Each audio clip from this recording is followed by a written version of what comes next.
Halo semuanya, ketemu lagi di kelas virtual Bapak. Hari ini kita akan membahas tentang kegiatan ekonomi dan pelaku ekonomi. Mari kita simak berikut ini.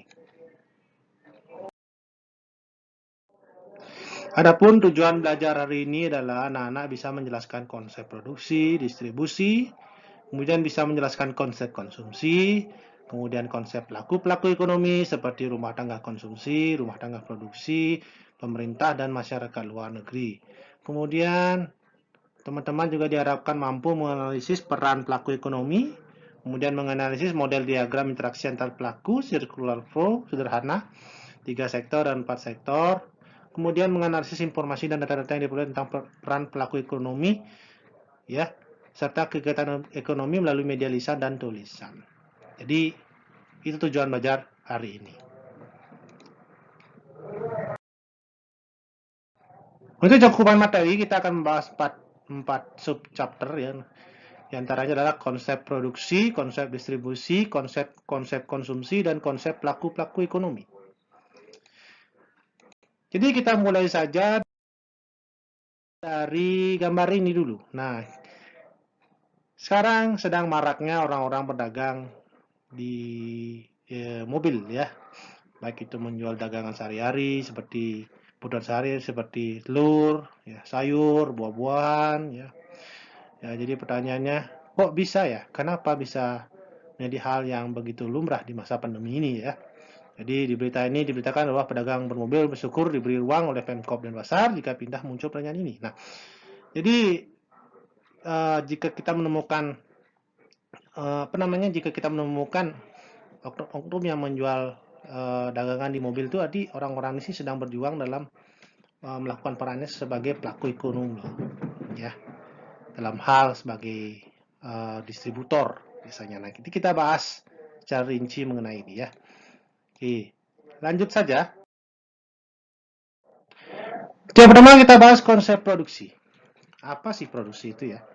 Jadi produksi itu sederhananya adalah kegiatan menambah faedah, kegunaan suatu benda atau menciptakan benda baru sehingga lebih bermanfaat dalam memenuhi kebutuhan.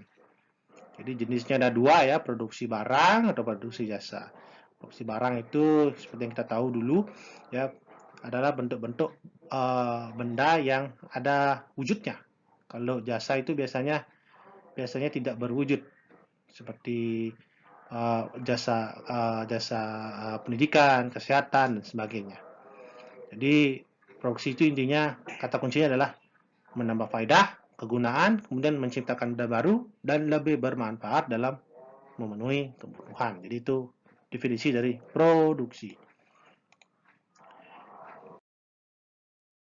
Adapun tujuan produksi adalah untuk memenuhi kebutuhan konsumen, berupaya untuk memperoleh keuntungan yang sebesar-besarnya, kemudian ada menghasilkan barang setengah jadi, ya, setengah jadi guna memenuhi kebutuhan produksi selanjutnya, kemudian meningkatkan produksi nasional dalam rangka meningkatkan kemakmuran rakyat, kemudian memacu tumbuhnya usaha produksi lain sehingga dapat menyerap pengangguran, kemudian meningkatkan pendapatan masyarakat atau pendapatan negara, dan memproduksi barang-barang ekspor, berarti meningkatkan sumber devisa negara. Jadi tujuan produksi itu banyak ya, tergantung jenis produksi apa yang ingin dikelola. Oke. Faktor-faktor produksi ya. Jadi ketika kita mau memproduksi atau membuat perusahaan untuk menjadi produsen ya, jadi kita harus melihat faktor-faktor produksi yang ada 4 ini. Salah satunya faktor sumber daya alam, kemudian sumber daya manusia, kemudian faktor modal, kemudian faktor kewirausahaan atau manajemen. Jadi ketika kita mau menjadi seorang produsen atau memproduksi sesuatu, kita harus lihat dulu di daerah sekitar kita itu apa sih sumber daya alam yang berlimpah. Jadi kalau misalnya contohnya seperti di Tabanan ada suatu desa ya yang namanya di Desa Laranglinggah, di sana itu banyak sekali ada durian. Jadi potensi di sana itu adalah menyerap hasil-hasil pertanian durian itu untuk dijadikan bahan dodol durian ya. Jadi modelnya faktor sumber daya alam di sana cocok untuk bisnis seperti itu. Kemudian kita lihat lagi juga sumber daya manusianya. Nah, sumber daya manusia di pedesaan sama di kota itu berbeda. Mungkin di pedesaan itu, di sana itu lebih banyak berbasis pertanian orang-orangnya. Jadi, jika kita ingin membuat suatu produksi atau misalnya pabrik model di sana, kita harus juga memperhatikannya apakah kita perlu mentraining lebih dalam lagi orang-orang di tempat tersebut itu enggak, karena SDM dari tiap-tiap daerah itu berbeda-beda kualitasnya. Kemudian faktor modal, samping sumber daya alam, sumber daya manusia, kita juga harus memikirkan modal. Apakah kita punya modal uang yang cukup untuk membuat suatu produksi? Jadi jangan sampai kita bercita tinggi-tinggi tapi muluk-muluk ada modal, ya sama saja bohong ya. Kemudian ada faktor kewirausahaan manajemen. Di samping sudah punya sumber daya alam yang cukup, sesuai, SDM yang bagus, modal yang bagus. Nah, kita juga harus mempunyai sedikitnya pengetahuan bagaimana caranya memanajemen bisnis. Jadi, kita harus tahu caranya membuat buku-buku pembukuan apa namanya keuangan dan sebagainya, kemudian cara mengatur supervisi bawahan-bawahan atau mungkin teman-teman kolega kita di perusahaan tersebut. Nah, jadi seperti itu faktor-faktor produksi yang perlu diperhatikan. Kemudian di sini ada namanya teori perilaku produsen. Teori perilaku produsen itu sebenarnya sebuah pemikiran mengenai bagaimana cara produsen dalam membuat barang dan jasa dengan tujuan memperoleh keuntungan. Dalam ilmu ekonomi, orang-orang yang menghasilkan barang dan jasa disebut dengan produsen. Jadi kalau kamu misalnya ingin mengembangkan bisnis kecil-kecilan ya dan berusaha memproduksi sesuatu jenisnya kayak makanan atau minuman ya Anda disebut dengan produsen. Jadi orang-orang ini disebut dengan produsen. Oke. Jadi apa sih yang dibahas di sini ya? Apa sih teori perilaku itu dan tujuannya ya? Tujuannya itu menghasilkan barang dan jasa. Sekali lagi, balik lagi meningkatkan nilai guna barang, memperoleh laba, menjaga kesinambungan perusahaan, membuka lapangan kerja, kemudian meningkatkan kemakmuran rakyat. Jadi di samping produsen itu diharapkan mampu menghasilkan barang dan jasa dan meningkatkan nilai guna, mereka juga berharap biasanya untuk memperoleh laba dan menjaga kesinambungan perusahaan. Menjaga kesinambungan perusahaan itu maksudnya begini. Jadi perusahaan itu ingin apa namanya perusahaannya itu selalu terus ada, jadi tidak bangkrut. Bagaimana caranya menjaga perusahaan ini tetap stabil dari masa ke masa. Jadi itu namanya kesinambungan perusahaan. Ya, jadi samping ini juga diharapkan juga kalau teman-teman nanti punya perusahaan walaupun kecil-kecilan bisa juga menyediakan yang namanya lapangan kerja dan bisa meningkatkan kemakmuran masyarakat di sekitarnya. Jadi seperti itu. Nah, di teori perilaku produsen itu ada rumus seperti ini, Q sama dengan F dalam kurung Q LRT, ya, di mana Q itu jumlah barang yang dihasilkan, F menunjukkan hubungan antara K LRT dengan jumlah barang yang dihasilkan, K itu kapital atau dalam bahasa Indonesia-nya modal, kemudian L itu labor, tenaga kerja, resource itu sumber daya alam, dan T itu teknologi dan teknologi. Jadi intinya rumusnya ini berkaitan dengan kalau kamu ingin menghasilkan jumlah barang yang banyak, kamu harus melihat juga faktor-faktor seperti modal, tenaga kerja, sumber daya alam, dan teknologi itu sebenarnya rumusnya. Jadi untuk pembahasan dan praktek dari rumus ini, nanti kita akan lakukan sesi tersendiri dalam pengajian ya. Di sebatas pengenalan saja dulu. Nah, kemudian ada namanya konsep biaya produksi. Teman-teman harus tahu ya biaya produksi itu apa ya. Jadi biaya produksi itu adalah seluruh pengeluaran yang dilakukan oleh perusahaan untuk memperoleh faktor produksi untuk menciptakan barang dan jasa. Jadi biaya itu ada dua ya, biaya eksplisit dan biaya implisit. Kemudian ada lagi yang disebut dengan biaya jangka pendek dan biaya jangka panjang. Kalau biaya jangka pendek itu kadang juga disebut biaya tetap atau bahasa Inggrisnya dibilang fixed cost. Kemudian ada namanya biaya jangka panjang atau biaya variabel atau variable cost. Kadang variable cost itu juga ada yang bilang bahwa ini nih biaya yang tidak terduga. Ada yang bilang begitu, ya. Nanti kita juga akan bahas konsep-konsep ini lebih mendalam di pengajian tersendiri ya. Oke, kita langsung saja next. Kemudian nanti teman-teman ketika bekerja juga ada namanya, sering mendengar nama konsep penerimaan atau revenue. Jadi revenue itu ada nama istilah revenue, ada income, ada profit. Nah, kita bedakan dulu ya. Jadi revenue itu adalah pendapatan yang mampu dihasilkan oleh perusahaan dengan adanya kegiatan atau aktivitas utama dalam perusahaan tersebut. Kalau income atau profit itu adalah nilai keuntungan yang diperoleh suatu perusahaan. Jadi beda ya. Revenue itu lebih fokus terhadap pendapatan yang mampu diterima oleh perusahaan. Kalau income itu lebih cenderung pada nilai jumlah keuntungan bersih ya yang mampu diperoleh perusahaan. Jadi revenue sama income itu berbeda ya. Oke. Jadi teman-teman harus paham tentang ini. Oke, kita lanjut saja. Nah, cara hitung revenue, ini pengenalan dulu. Cara hitung revenue itu ada rumusnya ya. Jadi ada 3 di sini ya. Kalau kita mau menghitung total pendapatan atau total revenue, jadi rumusnya adalah total pendapatan sama dengan harga jual dikali produksi. Kemudian kalau mau menghitung pendapatan rata-rata atau average revenue ya. Jadi rumusnya itu simple, jadi average revenue sama dengan total pendapatan dibagi jumlah produk terjual. Kemudian pendapatan marginal atau marginal review ya, rumusnya itu sederhana juga, marginal review sama dengan total revenue ya, tambahan total revenue dibagi tambahan jumlah barang yang terjual. Nah, untuk sesi ini ya, yang berkaitan dengan rumus cara menghitung revenue ini juga nanti Bapak akan tersendiri kita bahas di sesi pengajaran.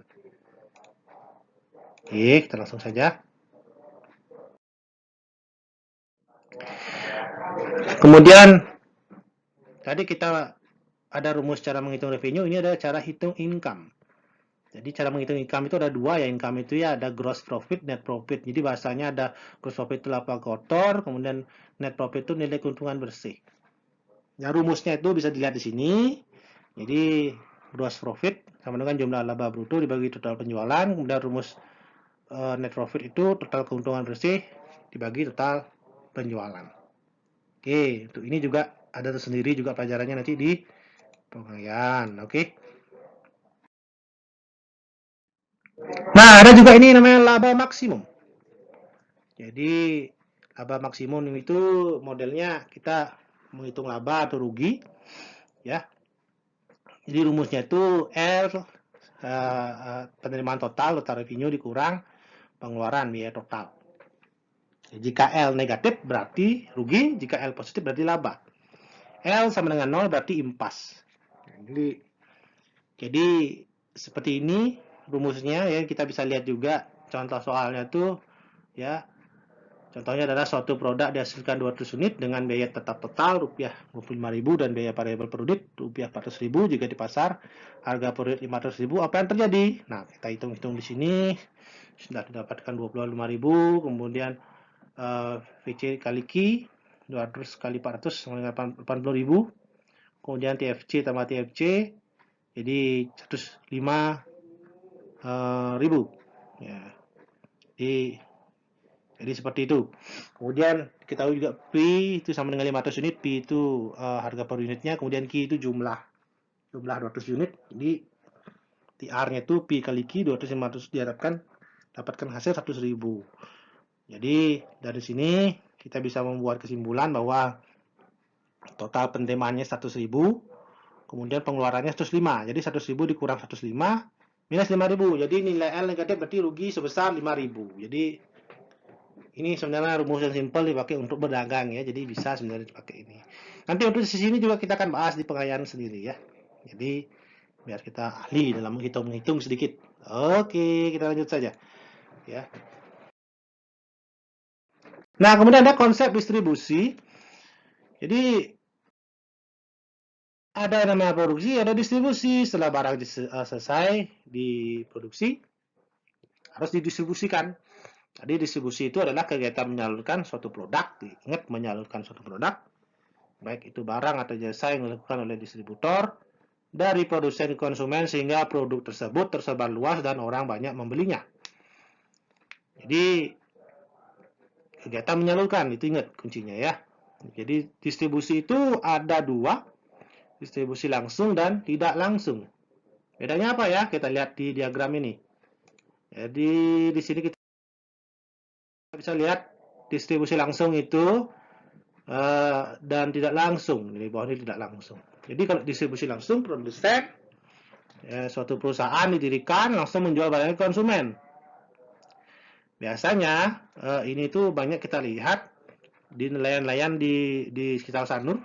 Dia menangkap ikan di sana, menghasilkan ikan banyak di sana, kemudian langsung dijual kepada pelancong-pelancong yang beli ikan di sekitar pantai itu.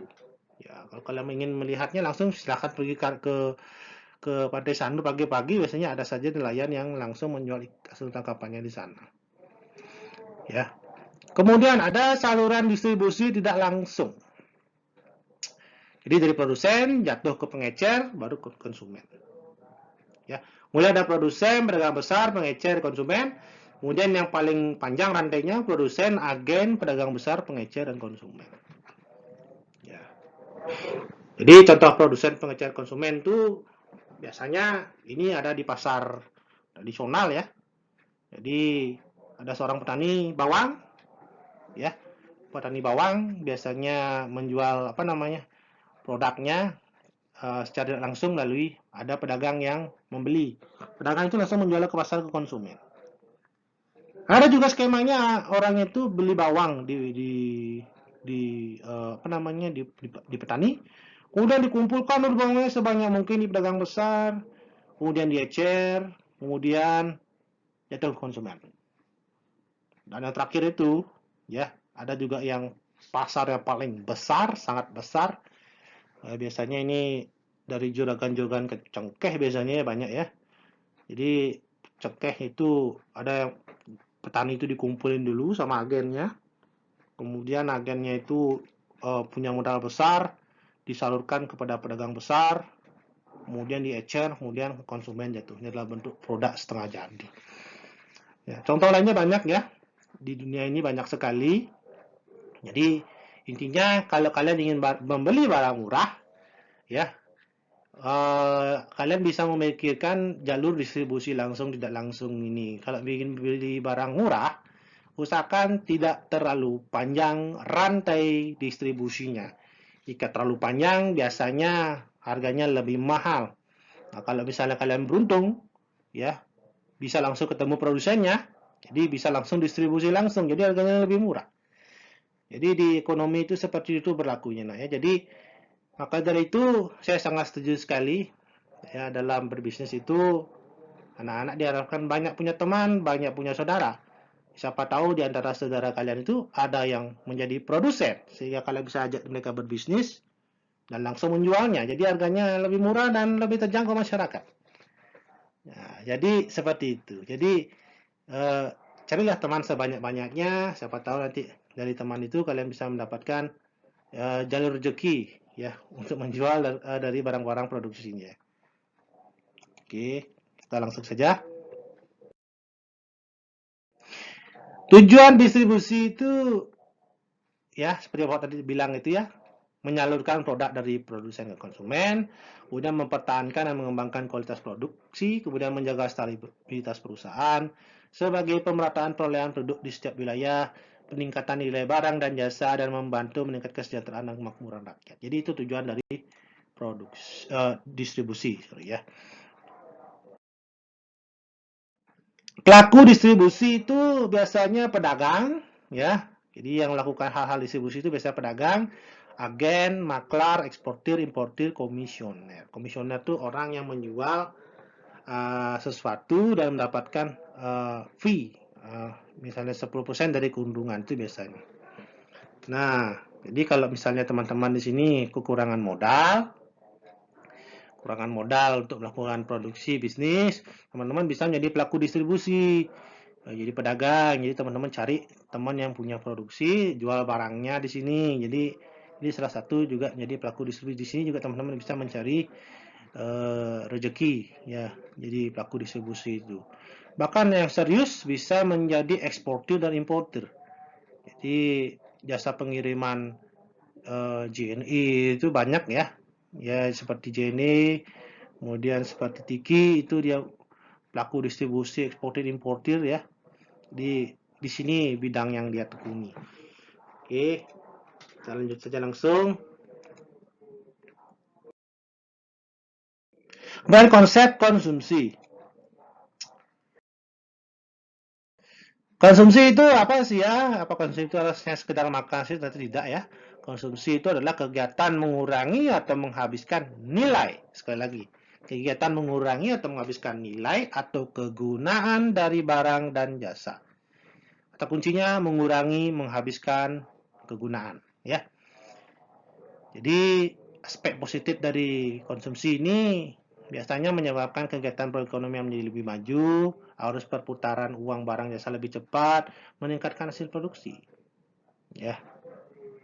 Jadi jangan salah ya nak ya. Kalau kita banyak pabrik tapi nggak ada yang konsumsi, sama dengan pabrik itu juga tidak akan berjalan. Jadi di sini teorinya di mana ada orang yang banyak konsumtif atau konsumsi, di sana cocok untuk mendirikan suatu usaha atau pabrik ya. Jadi meningkatkan hasil produksi. Namun di samping konsumsi itu juga ada aspek negatifnya, menyebabkan seorang menjadi tidak hemat, kemudian menurunkan motivasi untuk menabung. Jadi orang yang sangat konsumtif itu biasanya ogah dia menabung ya. Jadi kegiatannya hanya belanja dan belanja gitu biasanya. Oke, jadi itu aspek positif dan negatifnya. Kemudian tujuan konsumsi adalah untuk memenuhi kebutuhan hidup guna memperoleh kepuasan. Kata kuncinya adalah memenuhi kebutuhan guna memperoleh kepuasan. Jadi itu tujuan konsumsi. Faktor-faktor yang mempengaruhi seorang mengkonsumsi sesuatu biasanya ada 6 ya. Ada namanya cita rasa atau selera. Jadi cita rasa selera itu berbeda-beda tiap orangnya. Kemudian faktor sosial ekonominya. Jadi sosial ekonominya seperti apa, modelnya pekerjaannya apa, kemudian tanggung jawabnya apa di masyarakat. Jadi itu berbeda-beda ya. Kemudian tingkat kekayaan dan pendapatannya. Jadi tiap orang itu berbeda kekayaan dan pendapatannya. Jadi konsumsinya juga berbeda levelnya. Kemudian keuntungan dan kerugian dari modal. Kemudian tingkat bunga.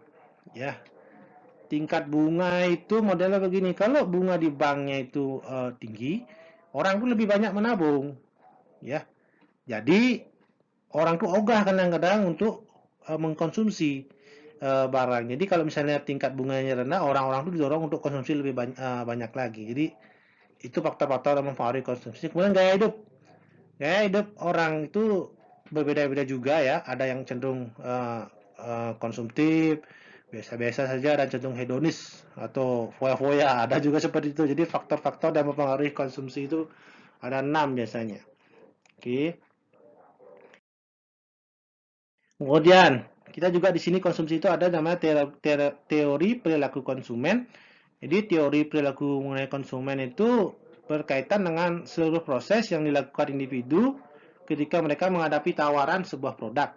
Mulai dari aktivitas mengetahui hingga mengevaluasi produk tersebut. Nah, teori perilaku konsumen.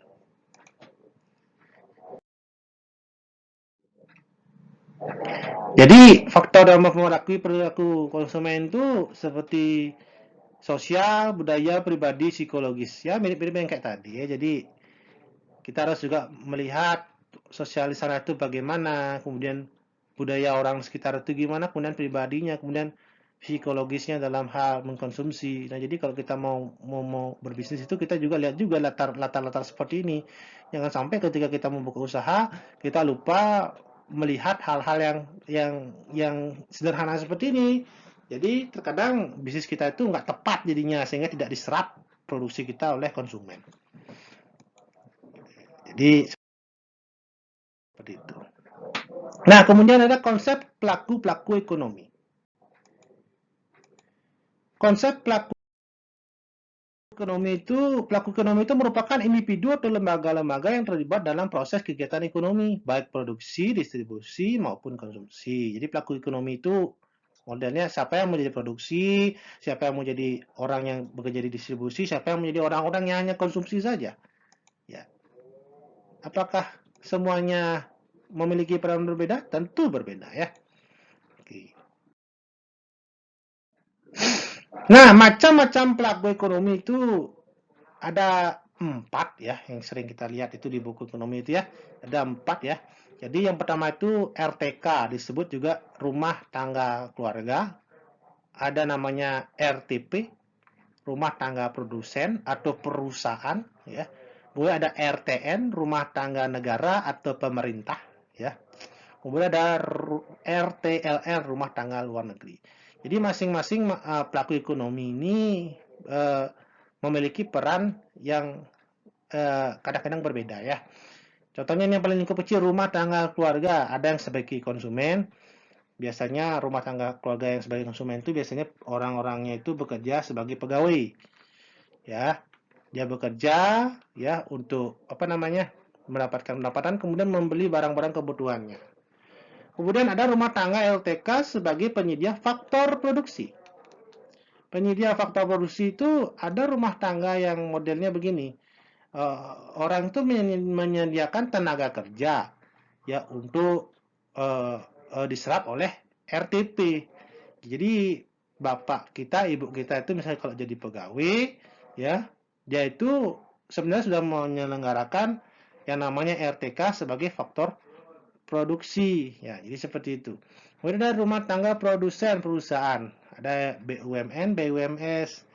Seperti yang teman-teman tahu, BUMN itu badan usaha milik negara ya, seperti PDAM, PT Kereta Api dan sebagainya. BUMS itu perusahaan swasta ya. Yang paling kecil wujudnya BUMS itu seperti warung-warung yang masyarakat kecil punya, itu usaha-usaha kecil mikro itu.